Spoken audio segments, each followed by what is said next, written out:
சித்தி கடைசி வரை என்னுடன் வந்து இருப்பதற்கு ஏன் மறுத்துவிட்டாள் என்பதற்குத்தான் காரணமே புரியவில்லை என்றுதான் சொல்ல வேண்டும்.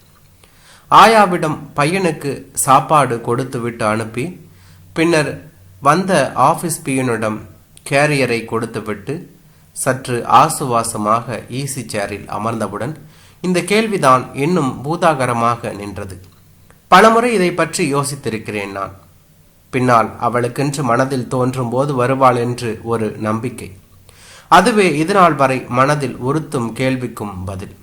ஆனால் இவ்வளவு சீக்கிரம் அவள் காலம் முடிந்துவிடும் என்று யார்தான் எதிர்பார்த்தார்கள் என்று தெரியவில்லை.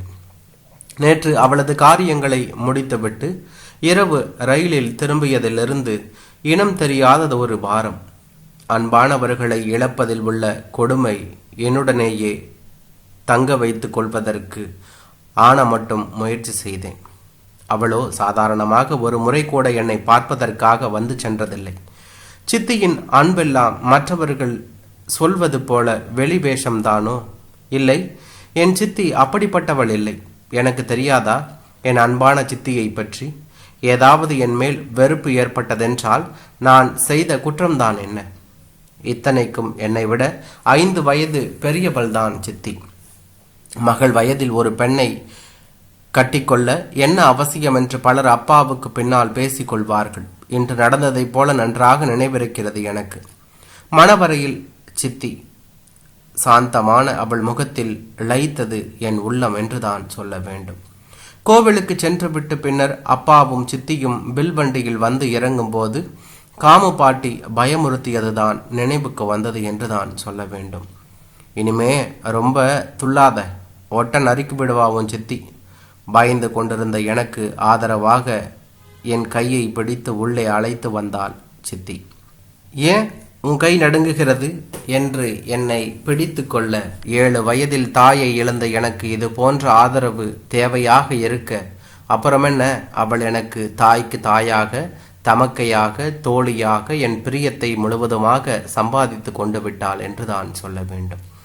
என்ன பேசுவோம் என்று எங்களுக்கே தெரியாது. நாள் முழுவதும் பேச்சுதான்.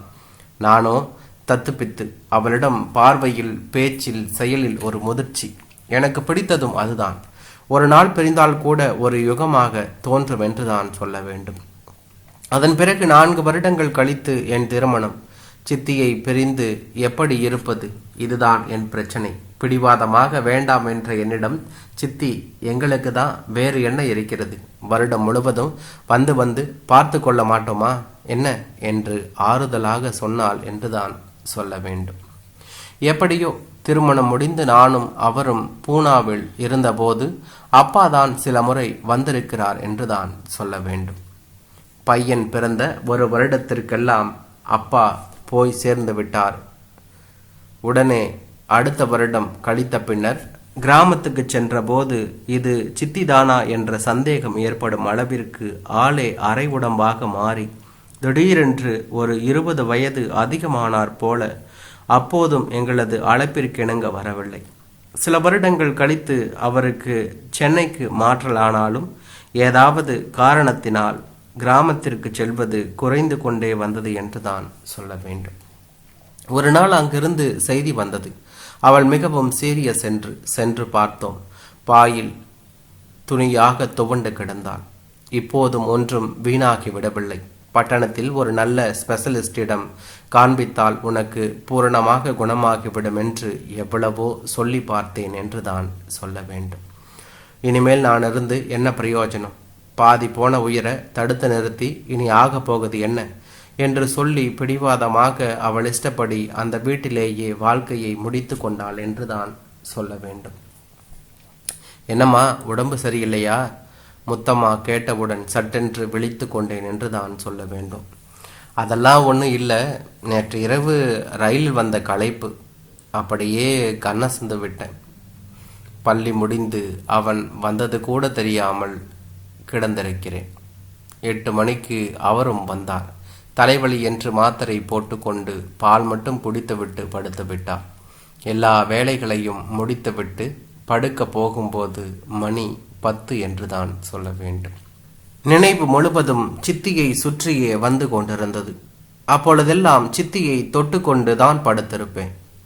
என் கையை வெடுக்கென்று உதறினாள் என்று தான் சொல்ல வேண்டும். மூச்சு முற்ற மாதிரி அப்படி என்ன இறுக்கிக் கொண்டு, கையை எடு என்று அவள் சொன்னாள். அம்மா என்று அழுது கொண்டே தாழ்வாரத்தில் வந்து படுத்தேன். சிலு சிலுவென்று காற்று அடித்தது.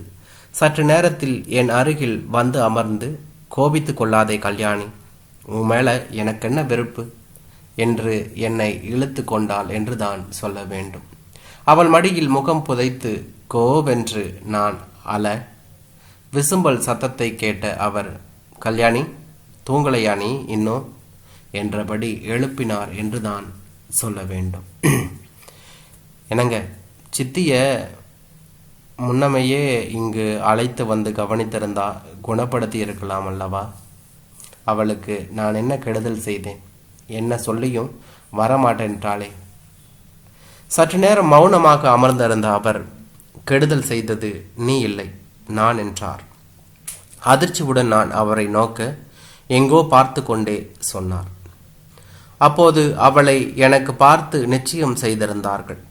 நானோ அப்போதுதான் BA படித்து கொண்டிருந்தேன். அவளுடைய அப்பாவுக்கு வருவதாக இருந்த பணம் ஏதோ காரணத்தினால் வராமல் போக, சீர்வரிசை சொன்னபடி செய்ய இயலாதிருக்கிறது என்று எங்கள் வீட்டிற்கு வந்து சொன்னார்.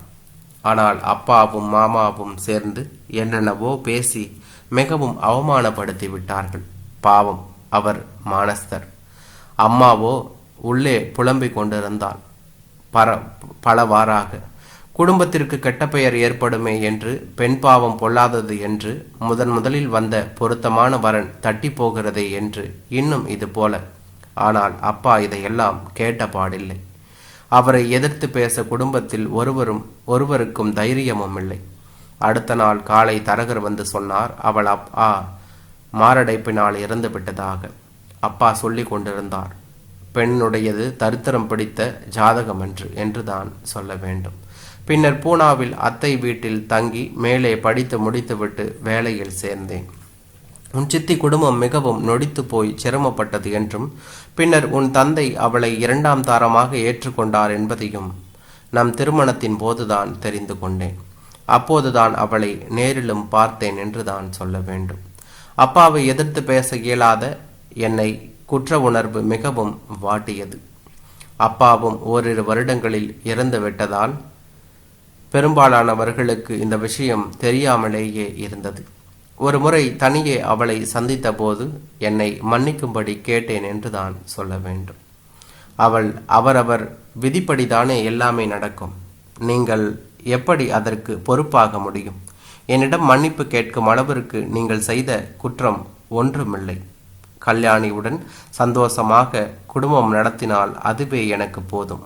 அவளிடமும் இதை பற்றி எல்லாம் சொல்லிக் கொண்டிருக்கவே வேண்டாம் என்று அவள் சொன்னாள். இப்போது சொல், கெடுதல் யார் செய்தது என்று.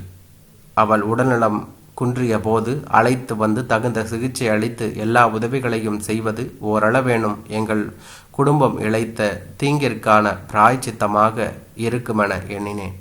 அவளும் மறுத்தாள். இவ்வளவு விரைவில் அவள் இறப்பாள் என்று யார் நினைத்தார்கள்?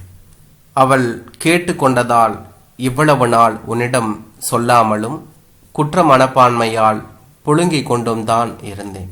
அதற்காக என்னை மன்னித்து விடு என்றவர் கண்களிலிருந்து பெருகிய கண்ணீர் என் மேல் தெரித்து விழுந்தது என்றான்.